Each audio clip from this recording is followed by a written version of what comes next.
We're here to protect you and the ones that you love. It's a good feeling to know that our efforts aren't going unnoticed. It actually brought tears to my eyes to know that we have this support. You're welcome. I must just say, you're welcome. It's stressful, but we're not going anywhere. Welcome to another edition of Bucknell Soccer through the decades. Tonight we have a special group from the 1960s at Bucknell. They'll join head coach Brendan Nash and one of our current players, Stefan Goles, a senior midfielder from Garden City, New York. We want to thank everybody for tuning in to watch. We've got a great session in store for you. And we want to thank Geisinger for sponsoring our event. They've done a great job keeping everybody safe along the front lines and the front line throughout the pandemic, and helping our student athletes as well as the local community here around Lewisburg. I want to introduce our guest for tonight. Our first guest is from the class of 1963. That's Bill Dahl. He is a three-year letterman of the soccer program. He was the team captain in 1962. 57 years after he graduated, his 1962 season, in which he had 29 points, still ranks 9th on the single season points list at Bucknell.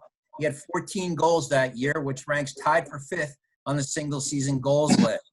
He still ranks 10th on the career points list with 62 and 9th on the career goals list with 27. He owns a share of the single game goals scored mark at 4, doing so in 2 separate games during the 1962 campaign. He was an all Middle Atlantic Conference second team selection in 1960 and 1962. Our next guest is from the class of 1969, Art Kurz. He lettered in 1966, 67, and 68. He was the team captain in both 1967 and 1968. He was an all-Middle Atlantic Conference first team selection in 1966, 1967, and 1968. He was an NSCA Regional All-American as well in the 1968 season. He's also a member of Bucknell's first varsity lacrosse team, which took the field in 1968. Our third alum is from a class of 1970. That's Bill Roberts. Bill lettered in 1967 and 1969.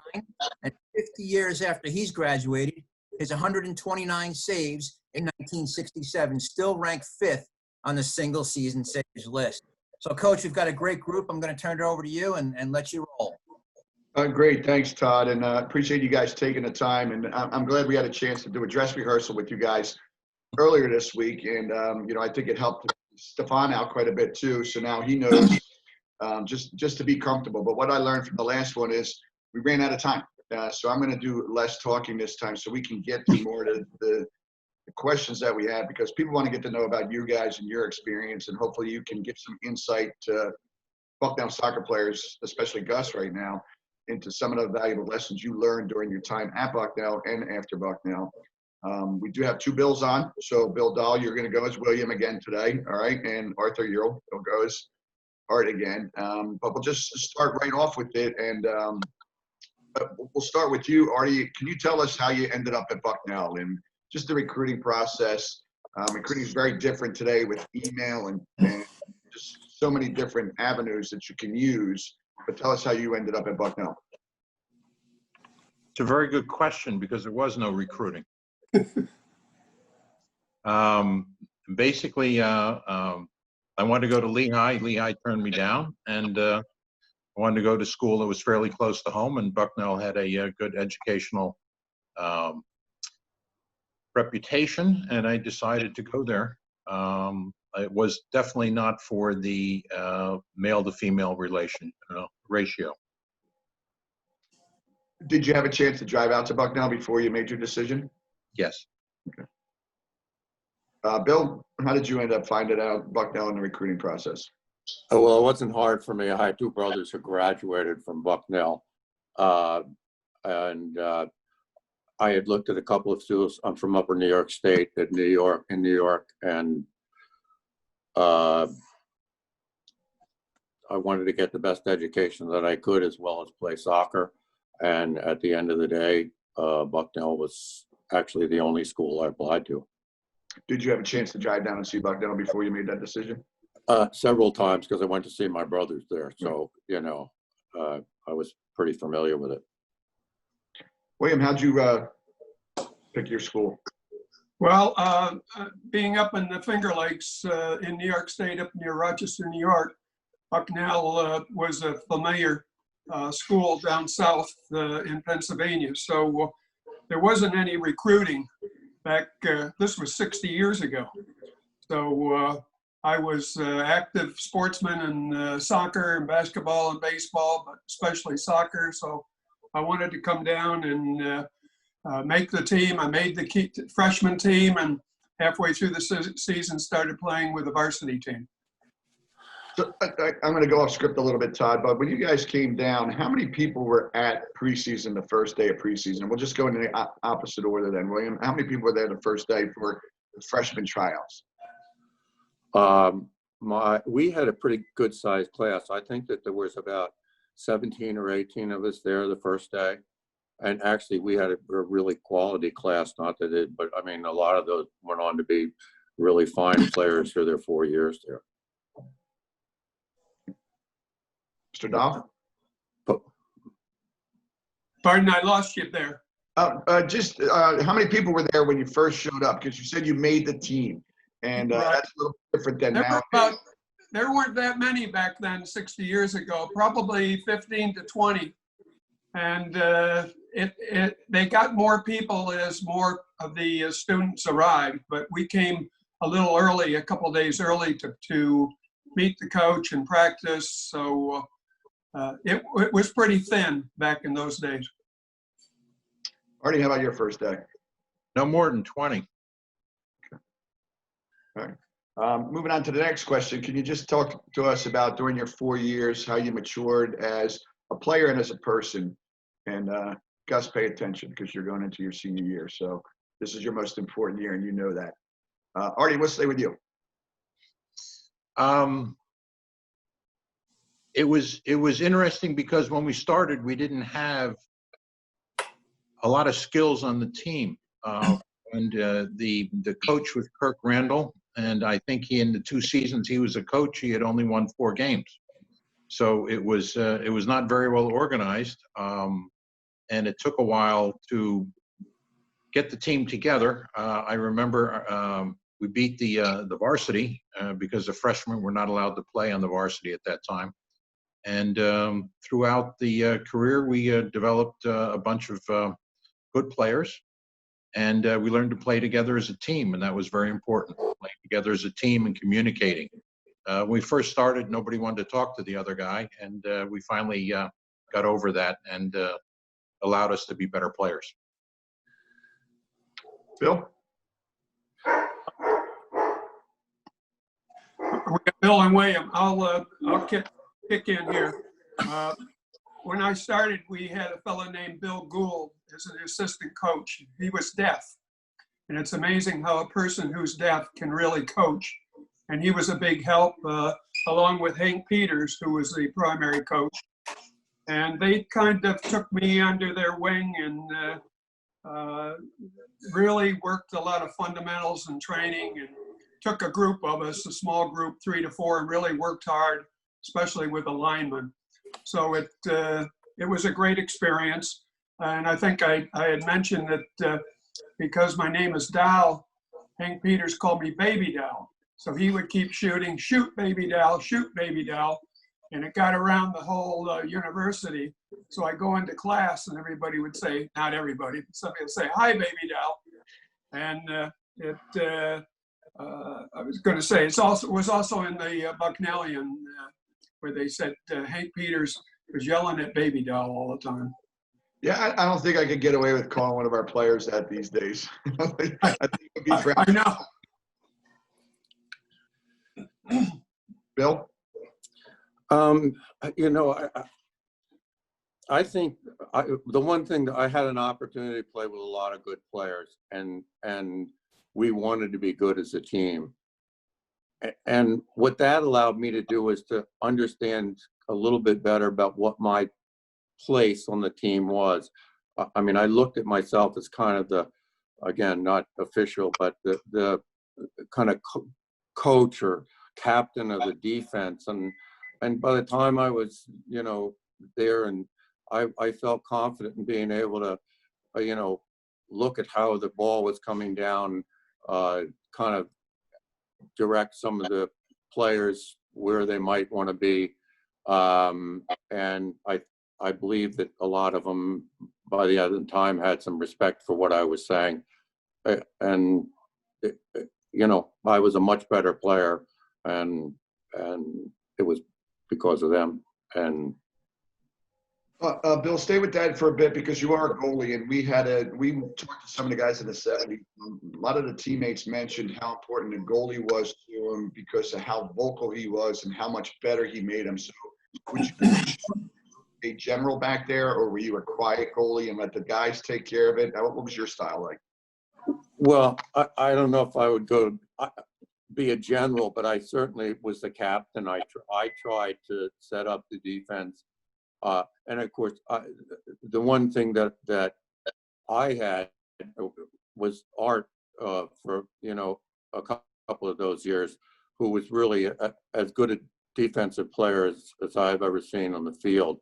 And, you know, the one thing I could rely on for him was that he would never allow somebody a good shot on me. You know, he understood that. And it was just a good time back there for the most part. And then they shelled me every once in a while. It wasn't so happy a time. But I mean, I tried to direct the defense, and I think I did a good job for the most part on that. And I think they appreciated it. Would you say Art was the enforcer out there then? He took his Jersey attitude and said, you don't go near my goalie? Look, I loved Art. I tell you, and the one thing I mean, people would back up to him and you know, they were going to move around. Art was a very powerful guy. He would come up behind him and kind of lift his knee into their crotch, and not damaging it, but they would then turn around thinking that they were going to hit this ball, and they found that they were about 8 inches further north than they thought they were, and a lot of them just missed it entirely. So, I mean, you know, actually, he was great to watch, you know. I mean, and I spent a lot of time watching him. So, kudos to you, Art. Gus, can you take yourself off mute? Why don't you ask one of your questions, please? Yeah, sure. So what advice would you guys give me or any of the other players that are in our program today about the college soccer experience at Bucknell? I would say the best thing you have to do is communicate with your teammates and let them know when they're going to be in trouble, and get everybody psyched for the game. Psychology is a very important part of the game, no matter what sport you're playing.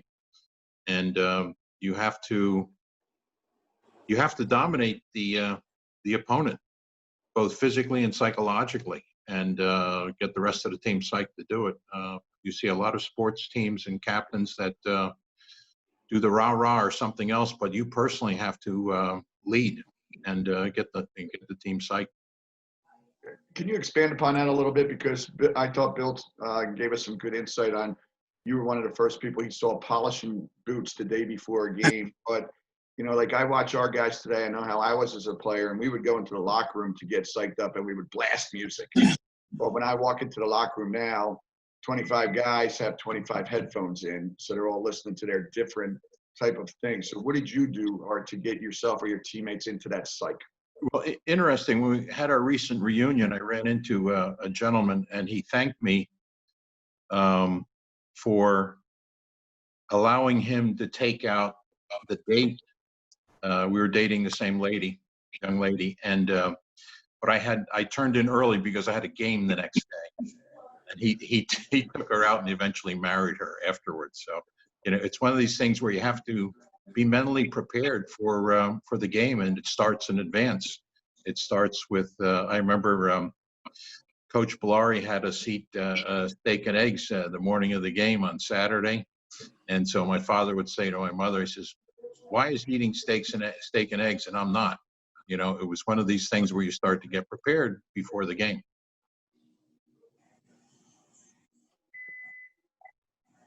Bill or William, either one of you guys want to take that one? I agree with Art.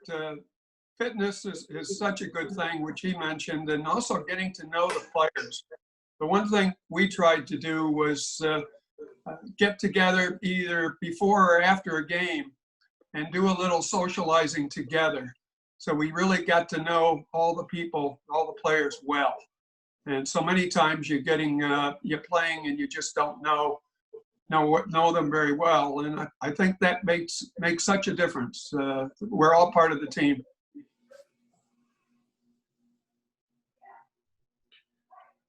Bill, any thoughts?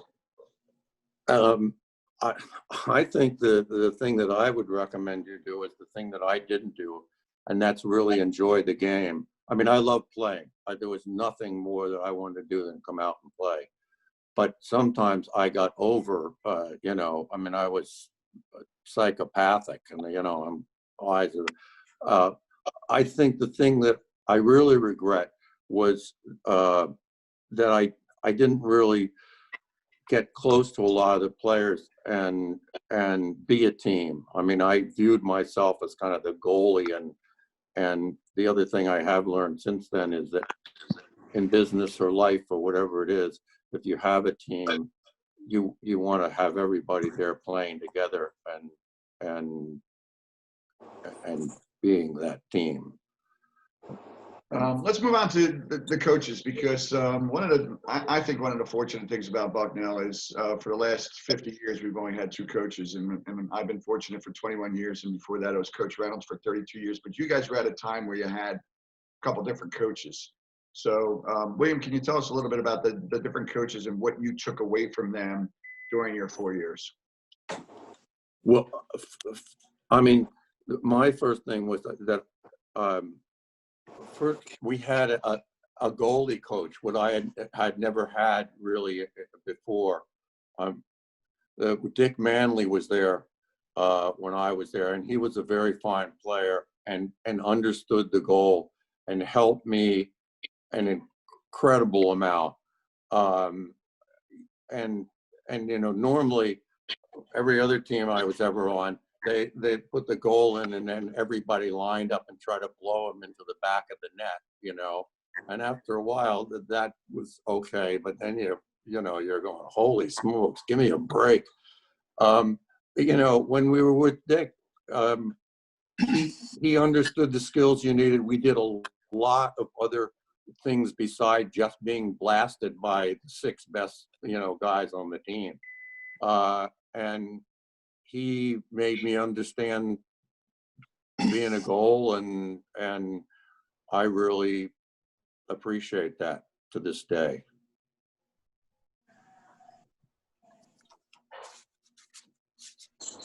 Marty, Bill, thoughts on your coaches? I would say that we had Kirk Randall as a coach to start in my freshman year, and he was basically a tennis coach. He wasn't a soccer coach. And Craig Reynolds came along, and he was a more conditioning coach, and gradually he got into coaching different formations as by the time we got to my junior and my senior year. So we sort of worked together because he was new to the coaching event, but he was a very good conditioning coach from Westchester.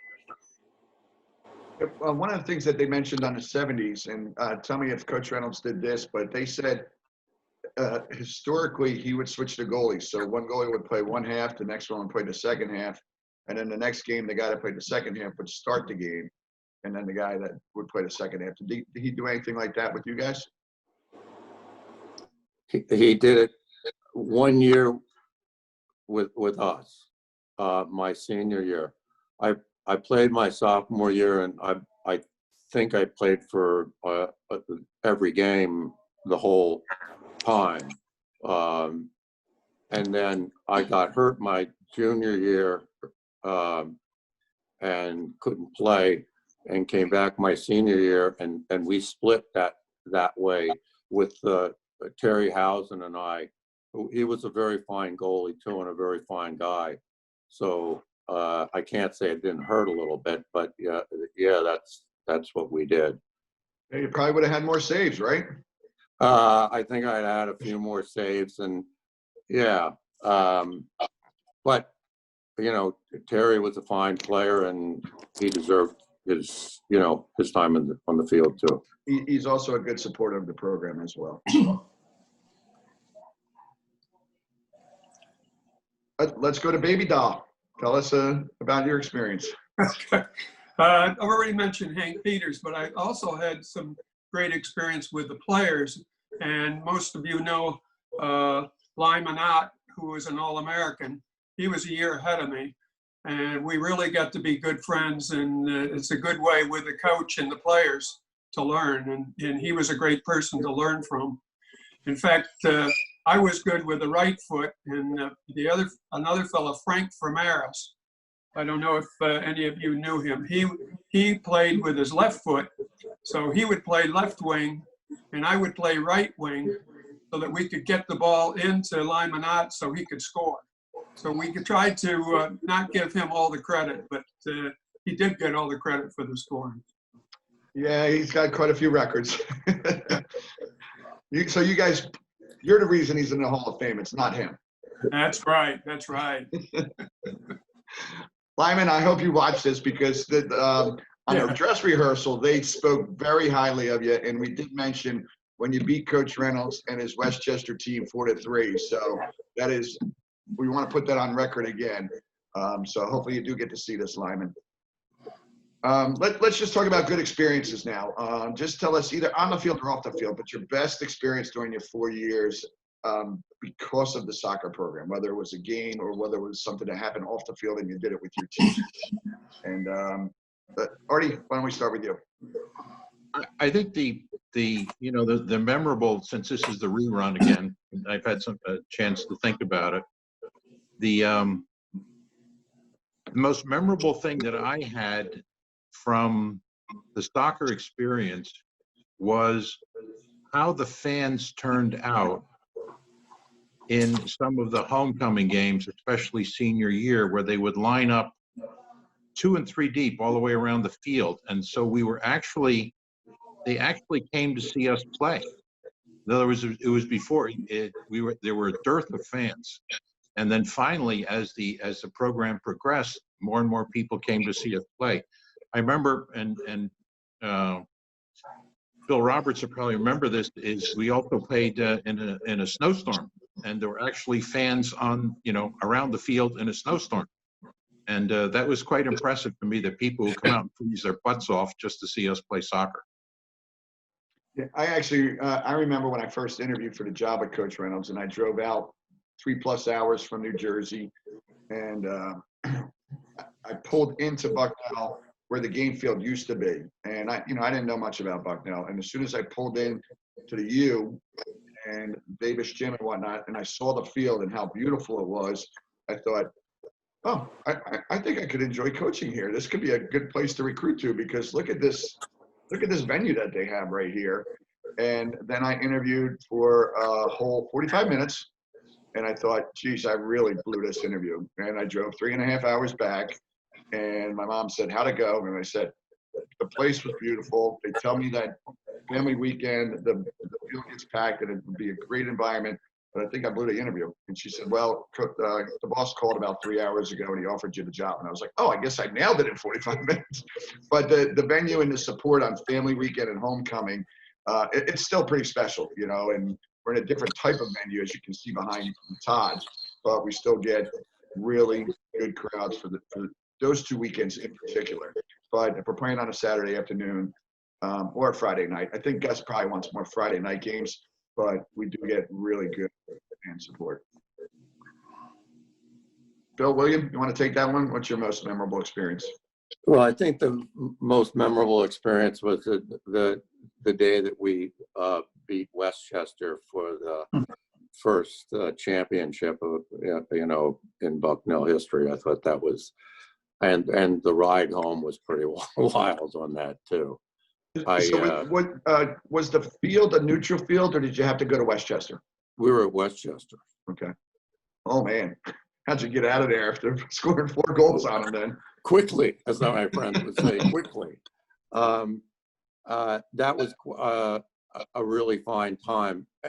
And I know now I'm going to deviate a little bit, but I think the other thing that has one of my great experiences about Bucknell soccer, and I was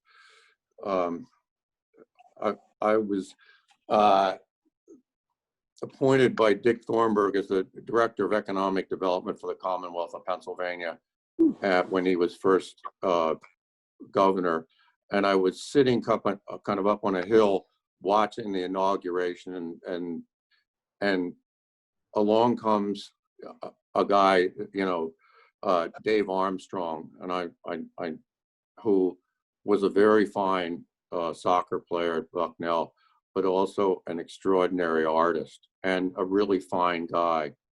And I said, as he was walking past, I said, Dave, and he turned around and looked at me and he said, Bill, and we sat there and chatted for about 45 minutes on the top of this hill looking out, but mostly just reminiscing about Bucknell, the time we had playing soccer, how much fun it was, and how we both wished that we had spent a little more time enjoying it, not so much worried about whether we were going to win or lose, although the win or lose part was mine. But I mean, I think the one thing for me is I didn't get until later on the things that were happening around. I'm slow to pick up on things, and that I just, as I think back, I had a great time at Bucknell and playing soccer and playing with Art and David Rath and Bobby Klein and those guys. They were not only really fine soccer players, but really fine people. And that's what I think about mostly about Bucknell soccer.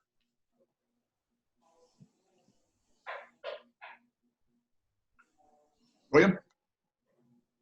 Something most memorable is after the season, I was invited by the league to try out for the Pan Am and the would have been 64 Olympics. And the tryouts were at Fairleigh Dickinson for the East, and it was out at St. Louis for the West. And in the East, they were trying to narrow it down to only 8 players at that time for each section. And I did try out. It was a 2-day session, all day Saturday, all day Sunday. And by Sunday afternoon, everybody was stretched out. But out of the 8, I was 9th. And if anybody got sick, I would go, but nobody got sick. Imagine that. Something else memorable, I just want to say Art was mentioning the fans and the amount of people that come to the game. When I played in 60 years ago, we would get 10 to 15 people that would come and watch a soccer game. However, after the second year I was there, the publicity started. Brad Tufts, Brad, I think. Sure. And Brad was a great marketer. He would play up the games and he would get articles in the paper. And it got to the point in the junior year that they got so many people, they built some stands. Now the stands back then were probably 6 rows of stands, but we finally got people to start coming to the game, and it really was good. And from a publicity angle, where we never got anything in the Bucknellian, it was all football, covered the whole sports page. And it was Brad Tufts who started putting a little soccer column in each week. And it was the start of, I think, a building of some real participation. Todd and I both know Brad very well, and I think Todd would agree that there's a 99% chance that Brad is going to be watching this Zoom. So I think he would appreciate you saying those nice words about him, because he's still a huge, loyal Bucknellian. And it's a great match. He will watch and he will critique this Zoom. You're right. Steph, why don't you hit him up with another one of your questions, please? Sure. So who was the teammate you admired the most throughout your careers, and why?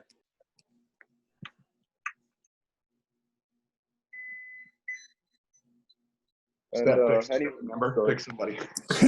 All right, you can start. Hey, there were a group of people, and it wasn't just one individual.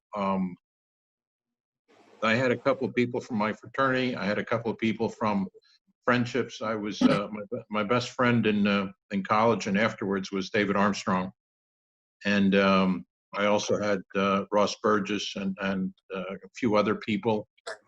But there really wasn't one person that I admired the most. It was the team concept that I admired. And we would get together, obviously, at the fraternity parties on the weekends, and it was the camaraderie was very good, and we had a good group of guys that enjoyed working hard and playing hard.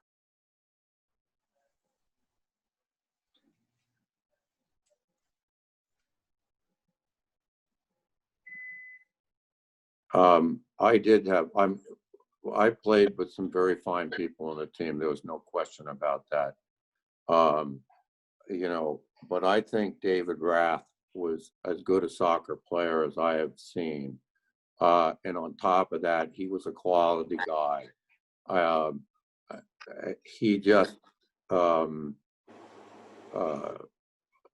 know, I wish I were a lot more like him. You know, he never got frustrated, he just played on and played on and played with skill and dexterity that he made everybody around him a better player. And you know, he was my man, no question. I just comment that I did mention Lyman Ott as a favorite player. But, you know, when you look at soccer today, they've all got to be your favorite players. You know, you've got to work together, and there can't be any pros and cons. They've all got to participate, and everyone's got to be your friend. And it's a game where you've all got to join together and play as a team of 11. One of the things that I've actually been very impressed with in my time at Bucknell is not only the teammate thing, but the friendship that comes through teammates. And I've gone to a lot of my players' weddings, and the people that were in the wedding party or at the wedding were their freshman year teammates, their sophomore year teammates, and whatnot. And then when I look at our student athlete that's on here, Steph has had the same roommate for 4 years, and they are lucky enough, but like their friendship, I know, is going to last forever, and they will be at each other's weddings. Did you guys have a similar type of experience with your teammates? Anybody can take that one. You know, my answer is no, and I regret that. But we have spoken about this. I was a jerk, and I wish that I you know, had understood when I was there what you know, that there were all the quality people that, and I have, you know, a few of them that Terry House and I, you know, communicate fairly often, and a couple of others, you know, Doug Gibb, but you know, I'm sorry that I don't have more, because as I say, they were quality people, all of them.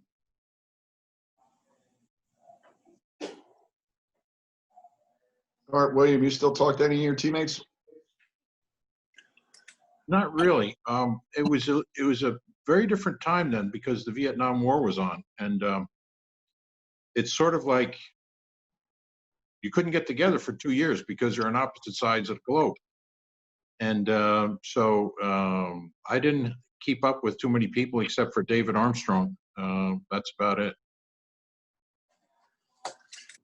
And I had the same. I did a lot of traveling around the country and around the world in my job, and it was hard to keep in touch with a lot of the players. So at this point in time, after 60 years, they aren't a lot around. And it's a lot easier just to text somebody nowadays, which you guys didn't have access to back then, right? Right. Well, let's talk about the success of your teams, guys. So, and if you felt that there was something that just tipped the scales in Bucknell's favor, Was it talent? Was it the psych as Artie talked about? Was it the team bonding? So, Artie, you talked about it first, so why don't we start with you? But what was the secret of the success back then? A lot of it was communicating and being willing to share the skills amongst the different players and to work together as a group. That was the most success. I mean, the ball is round, so any given day, any team can beat another team. But if you play together as a group and you play against better teams continually, you will definitely improve your skill sets. So it was good that we started to advance in the league and play against stronger teams. And that made us a better team. Playing against better teams is how you get better. Would you say you guys got along every day, or were there some good days and bad days? No, we got along fairly well. We didn't like the coach when we had to run the laps, but other than that. Who does? Let's hear what a goalie has to say about why his team is successful, other than outstanding goaltending. Well, geez, I thought that was the only thing. Was there another part of it? I didn't get that. You know what? I think that we were outstanding because we had in each couple of years some extraordinary players. You know, David Rath, Art, but we had a lot of other guys who we did play as a team, and they taught me that you can't win by yourself. And I've taken that into business and every place else. I learned from them, and that if I came away from anything from playing soccer at Bucknell, that was the thing that has stayed with me through my years. And we played together. And no, there was a lot of times when I was back there being really a jerk. So I can tell you that, it wasn't always that way. So. Man, I wouldn't want to coach. I wouldn't want to coach a goalie that was nice. No, he wasn't. He wasn't really a jerk. He was eclectic. That's Eclectic. a good teammate right there. I got to think about this. I'm not sure I'd rather be eclectic or. You were strange, but not too strange. Oh, yeah, I was strange. I'll go for that. William? I think it's also who you have playing, because the years I played, we had a lot of talent on our team.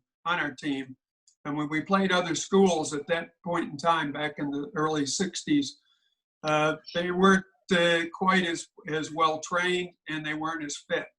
And I have to say, in a lot of games, because fitness was our #1 priority, we would be in the second half outrunning the other teams just because of the fitness angle. Now let's talk about you guys personally. So just tell us what you're doing with yourself, family, where you're living, job, anything that you would like to add, just to boast for a little bit. And William, we'll start with you. Go ahead, brag a little bit about yourself. Am I William this time, or am I? Sure. You got, I got it. Okay. You got the screen on. Go ahead. Well, look, I'm probably one of the luckiest guys I know. I've had a very fortunate life in every aspect. I live on a 500-acre farm. It's beautiful. I look out my office window and there's an eagle sometimes sitting in the tree. I had always wanted to have a farm. We farmed 1,500 acres. I started a company 30 years ago called IBS Development. Mostly what we did was economic development in disadvantaged places. And we did things like the Turkey Hill experience in Colombia, which was a town that was in dire straits. And up until this point, we're now getting 175,000 visitors to the Turkey Hill experience, the Crayola Center in Easton. The day we opened the Crayola Center in Easton, which had 30,000 people in all of Easton. 60,000 people came to the opening. They had to have special police to get them in and out. Again, it was a town that was, had its troubles. And if you go to it now, it's one of the booming towns in the Lehigh Valley. I've been a very, very lucky guy. We've done a lot of, I think, neat stuff in our communities and other places. And I got a great wife who, is clearly the shining light in this whole operation. And I could go on, but I won't. Bill, we should probably touch base on that. Like, if you could ever use our team, because we like doing community service type projects. So if there's any way you could use our 25, 30 guys in the off season for something, let's put our heads together, because we would definitely be interested in some type of community service with that. Love to talk to you about it. And we do a lot of projects where I'm sure they would appreciate having them. It'd be neat.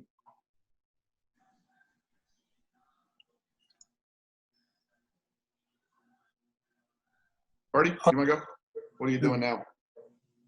Still doing what I did after I got out of the Army. I'm running a manufacturing company, and the name of the company is AK Stamping, and I've been in manufacturing since the end of the short Army career.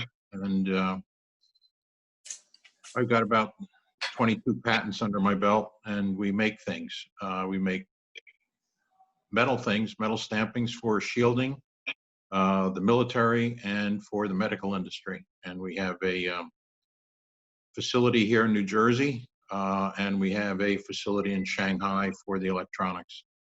And there hasn't been much travel to Shanghai lately. But how's business been for the last? Has that been okay, steady, bad, good? It has not been good because they don't make anything in the United States anymore. We have the gazinta problem. And unless you make a part that goes into something else where the parts are assembled, you don't get the business. So our customers told us in 2000, you have to move over to Asia because if you don't, we're not going to buy products from you. So we moved our some of our equipment and over to Asia, and we have a company there with about 140 people. Well, good luck with it. It's interesting. Yeah, but tough times.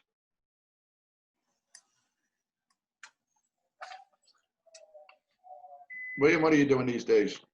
Well, I'm retired. Like to be playing a lot more golf, and can't play much these days. It's a limited time. I've spent 39 years with Exxon in the oil business. Traveled all over the world. We've moved around 19 times. Just moved to Wilmington, North Carolina to be close to our son and his family.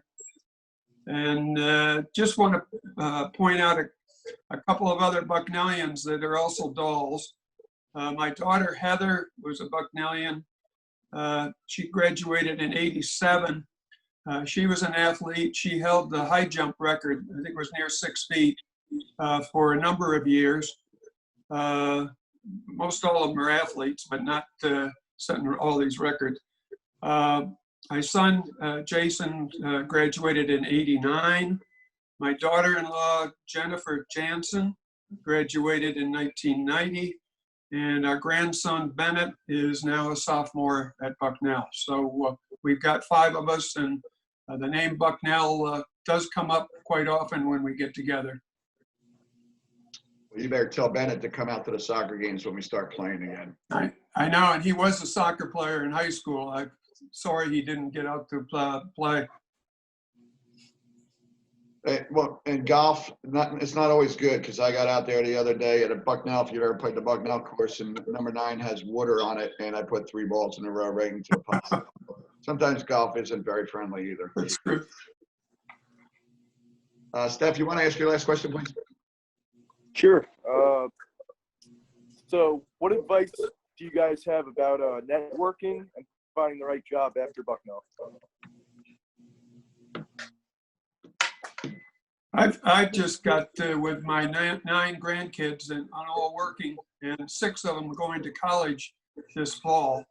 The thing I would say for anybody going to school these days and looking at their time off is to get some sort of an internship for the summer.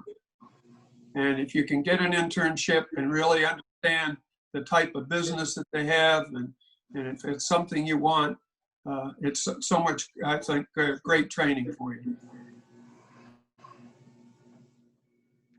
Did you use any Bucknell connections to get where you were, or have you hired Bucknellians or interviewed Bucknellians over the years? I've interviewed Bucknellians when they didn't have them on campus. They had some remote recruiting. And at that point in time, most of the interest was the oil business, is why I was doing the recruiting. And that was one of the main features. Okay. Bill, go ahead. You can take it. You know what? I don't know what advice I give you, because I am so out of touch with normally how things go anymore. I think if I had to start a business or go out, I'd be unemployable. So it's, you know, it's hard for me to advise anybody except decide what you want to do and then go and do it. And I mean, and don't let people discourage you. I mean, that's my advice. I don't think I just, whatever I wanted to do, I just kept doing it until I got it done. And I think that still works.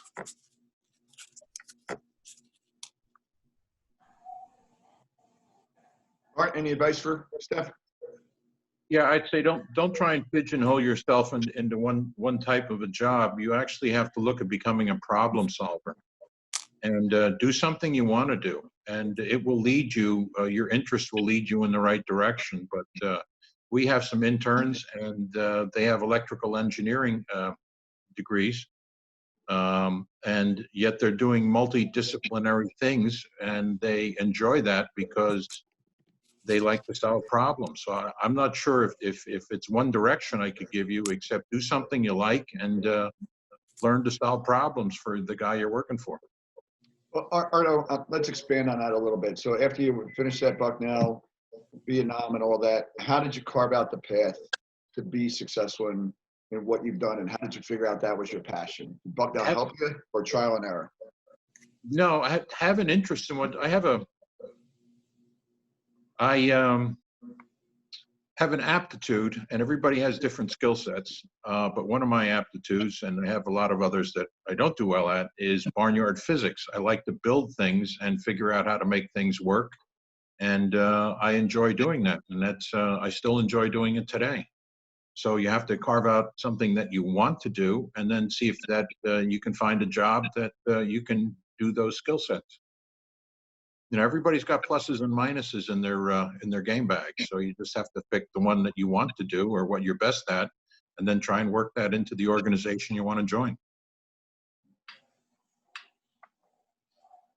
All right, we only have 10 minutes left here, and I have 2 more questions. So just tell me what your thoughts are on the current state of Bucknell soccer. And you don't have to keep it positive, that there's just something that you want to see us do differently. Maybe we can do it, maybe you can't. One of the things that most people say is we want you to have scholarships and win championships. I can't promise you that we will get scholarships, but I can promise you that we will always try and compete for championships. And the student athlete that's on here, he wants the senior year because he knows we're going to compete for a championship. Doesn't mean we're going to win it, but what are you guys' current thoughts on? And William, if you want to start, go ahead. Am I William this time? Sure. I can't remember. All right, I keep getting confused at my old age. You know, I've been up to see a number of games, and I mean, compared to where we played, I mean, you have a really nice facility. I think that the games that I saw, there were quality players playing against other quality players. I was there with Terry Housen once, though, and we both agreed that we were the best goalie we saw there. So, I will point that out. Okay. I think,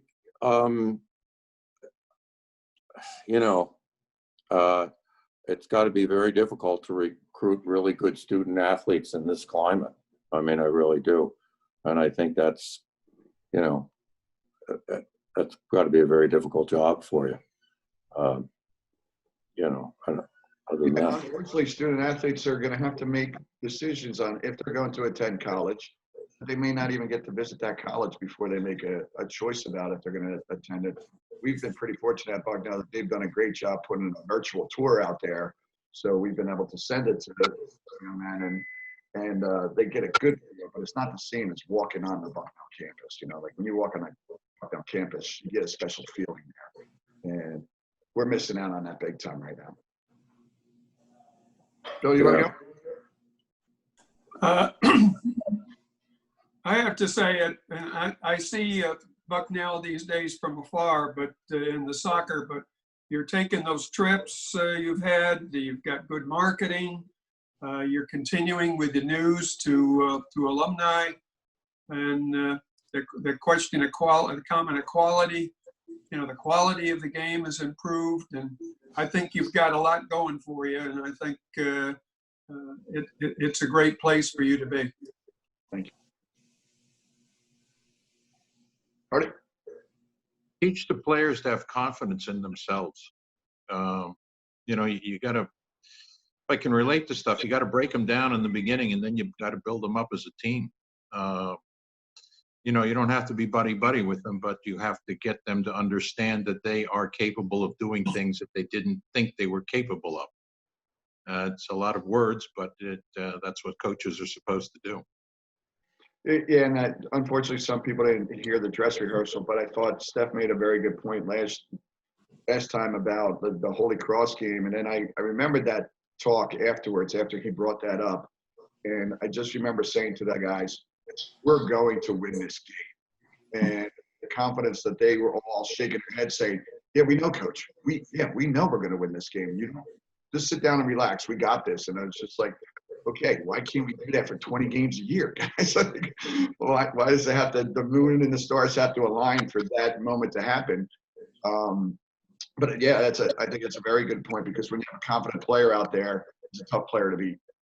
I think it's better than having a fast player out there.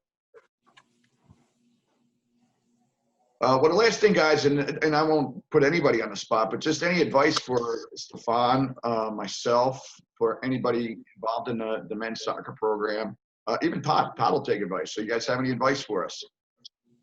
Well, either let the ball go by or the guy go by, but not both. Gus, don't we still have that rule on our team, Gus? Yep. In preseason, it's one of the foundations of Bucknell soccer. Artie, you would like him as a player because he has your Jersey feistiness. He's a New Yorker, so he'll say he has New York feistiness, but he's one of those guys where I constantly have to say, I need you to calm down just a little bit, because we want you on the field. So he has a lot of you in him. The best way to develop the players is to play against as many different teams as you can. So if you have the time in the summer to join some leagues, and there used to be more ethnic leagues in the New York metropolitan area, but the more you play against other people that are better than you, that's how you're going to get better. And also practice. Just keep kicking the ball against the wall and get the skill sets down. Artie, I still play over 40 soccer back in New Jersey when I can. And it's funny that you say that, because this past Sunday we played the Polish team, and next Sunday we're playing the Ukrainian team. It's still there in New Jersey for us old guys. I know. Maybe can we hear from Stefan as to what he's doing and what's going on this fall in terms of what's happening.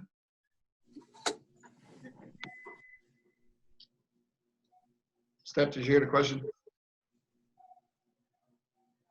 You mean like what's happening with school, or yeah? You mean what's happening at school, like with all the new changes and stuff? Yeah, more of what about the team and about practice and fitness and keeping abreast of the game during this virus? Yeah, so I mean, we've been having some team Zooms together, and we've been talking. But I think we're starting up. Coach said we're going to do some like only off the ball stuff, like fitness, right when we get back on August 17th. And then if all goes well, I think we'll be playing on the ball then start of September. And me personally, I've been able to fortunately play a little bit with some of my old club mates at Gotchi in the city. We've been kind of getting together and just playing some pickup games. So that's how I've been staying active. And yeah, I'm going to try to start the season up since it got postponed in the fall. Yeah, and unfortunately, it's a tough answer to give because there's so many unknown factors, and that's one of the things that I've been frustrated with. Is I know the guys are all sitting there saying, "Coach, Coach, what's going on? What's going on? What's going on?" And I'm like, guys, I don't want to give you an answer because it can change a week later. And I actually, I think we're going to find out a lot from the NCAA in the next coming days, what you can and can't do for August, September, and October. And I don't think it's going to be a pretty picture, unfortunately. That's a shame. Yeah, like right now, so when the guys come back, the experts that know so much about soccer, they've told us, and Coach Reynolds might like this part, but for the first 2 weeks, they're not allowed to touch the ball and they can only do fitness. So how much fun does that sound like?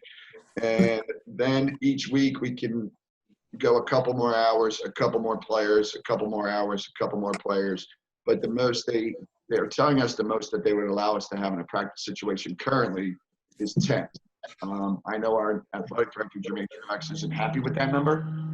So he's pushing for more. But his hands are tied. You know, it depends on the different governors, and there's just so many unknowns out there, unfortunately. The good thing is they're going to be back at school in just over 10 days. So hopefully that, you know, we get them back into Lewisburg and they can start getting some kind of normalcy, but it's not going to be back to normal for a while. Don't put all the goalies together. Interestingly, we sponsor a 10K road race along in our county where we live, and it was had gotten all the okays through everything. It was to run 15 days from like now, and we just got the word that the community that was in pulled our permits to have people on the street. So, you know, I don't make a case one way or another, but I know there's a lot of disappointed people. Not only people that are going to put it on, but I think people that were going to run in it. What do you do? Yeah, I mean, I can make sure that nobody's within 6 feet of me running. Well, at my age, I can't run, so they could, you know, I mean, if they could waddle, they could get away from me. So, but it's an interesting time, I think. No question. No question. Well, guys, I think we're coming to the end, and I'm going to let Todd wrap it up. But I actually personally want to thank Geisinger. And tomorrow, actually, Todd, I get to go get my Geisinger COVID test. So thank you, Geisinger, for supporting us and everything that you're doing for us out there. And good luck with everything. And guys, it was great talking to you guys again. And Todd, it's yours to wrap up. Yeah, first of all, Coach, I want to thank Stefan for joining us again and taking the time out to be on the call. No matter what happens this fall, and hopefully in the springs, it gets better for you, Stefan. Wish you the best of luck with your senior year. And to the alums, thanks so much for being on the call. I'd be remiss if I did not say hello from my dad to Baby Doll. In the same class at Bucknell, so he heard your name and recognized it right away. So I'm going to say hello. And to Art and William, I guess right now you'll be William as opposed to Bill. But thanks a lot for being on the call. And thanks more importantly for everything you did for Bucknell soccer while you were here and everything you have done since then for the program. There is no money in my mind, and I say this not so his head is going to swell, but because Brendan does a great job with the soccer program in keeping everybody informed and attached to the program. It's all of it's your program, always will be. And the soccer supporters are by far and away our most consistent group of alumni from the athletic standpoint. And I really hope that a lot of our other programs out there can really emulate the model that men's soccer has. And I thank you guys for being a part of that. And then for those of you who tuned in tonight to watch, thanks for doing so, and go Bison.